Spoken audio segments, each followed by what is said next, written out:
espacio en nombre de todo este equipo y tengo a mi lado a un invitado interesante que viene hablando de las ciudades inteligentes, en este caso Marcelo Risigliano, director general de Vico. Estábamos hablando del tema de los semáforos y cómo se podía manejar. ¿Qué otras áreas, además de los semáforos, incluyen ustedes? Porque habíamos hablado también del transporte, cómo se manejaría el transporte en una ciudad tan grande como Caracas, por ejemplo. No puede haber... Recuerda las inversiones que se están haciendo, por ejemplo, en Metro de Caracas, para expandir las líneas, incorporar algunas líneas nuevas, incluso incorporar diferentes mecanismos de transporte como el cable tren, el cable, el ferrocarril. Si ellos no se integran en una sola plataforma, básicamente la gente no sabe en qué momento sale la próxima unidad, no sabe el estado. Cuando alguien se cae en el metro, lamentablemente, ¿cómo nos enteramos cuando estamos en el metro? Claro. Eso no puede suceder, porque genera caos.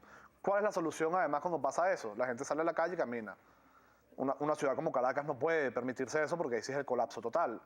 El tema del transporte privado, es decir, las camioneticas, los por puestos, si esas unidades no se incorporan al sistema de transporte y al sistema de transporte público en particular, básicamente lo que vamos a tener son sistemas, uno sumado al otro, que nunca van a sumar eficiencias. Transmetrópoli, un caso, Traschacao, los esfuerzos que están haciendo algunas alcaldías por sacar unidades propias o emblemas propios de la alcaldía, que son importantes, pero no pueden trabajarse de manera aislada. Y sobre todo no pueden trabajarse sin un centro de operaciones de ese transporte público. Es decir, donde la gente sepa, primero el operador sepa dónde está la unidad, en qué tiempo, se va a demorar para llegar al destino, que la gente sepa cuánto tiempo tarda para que la próxima unidad llegue, hacia dónde va. ¿Cómo nos enteramos nosotros en Caracas cuando agarramos un transporte privado, un por puesto? Claro, ¿para dónde vamos? Muchas veces.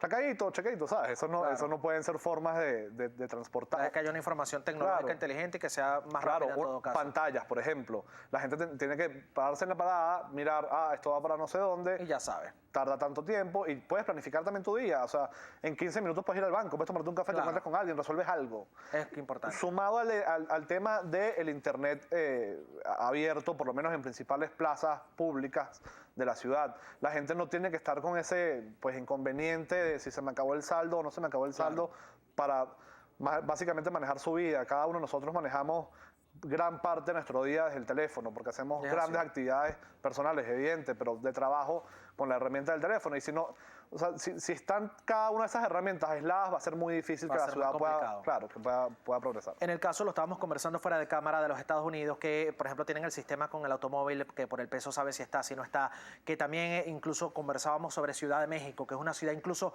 mucho más grande que Caracas, porque agrupa nada más en Ciudad de México lo que tenemos nosotros en toda Venezuela, y las distancias son muy largas, incluso por conocidos que han viajado, me han comentado cómo es el sistema allá. Y también Brasil, también que es un país bastante grande. ¿Cómo han ustedes visto la situación con las ciudades inteligentes? ¿Qué se han traído de ahí? ¿Qué han podido aprovechar para aplicarlo en Venezuela particularmente? Sí, tanto aplicarlo en Venezuela como desde lo que nos está sucediendo en Venezuela, llevarlo a otras partes. Importante. Hay un ranking que salió hace poco, lo comentaba la semana pasada, sobre las 5 ciudades inteligentes de Latinoamérica.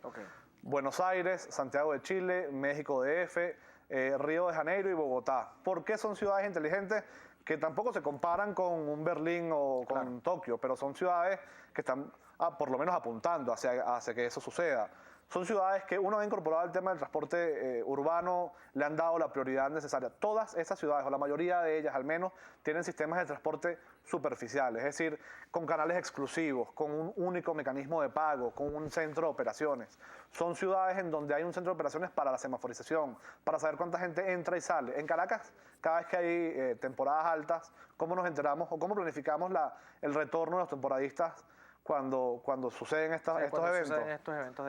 Es muy al ojo o basados en la experiencia de quienes forman parte de la institución. Cuando en verdad eso tiene que ser data en tiempo real que tú puedas planificar. Si fueron 2 millones de personas, van a regresar 2 millones partidas en 3 días. Vamos a planificar un mecanismo de entrada mucho más eficiente. Mucho más fácil. En Brasil se hicieron expertos con el tema del transporte urbano porque planificaron la ciudad en función de movilizar la gente, con espacios verdes incorporados. Qué bueno. En el caso del DF han incorporado sistemas distintos de transporte, de movilización.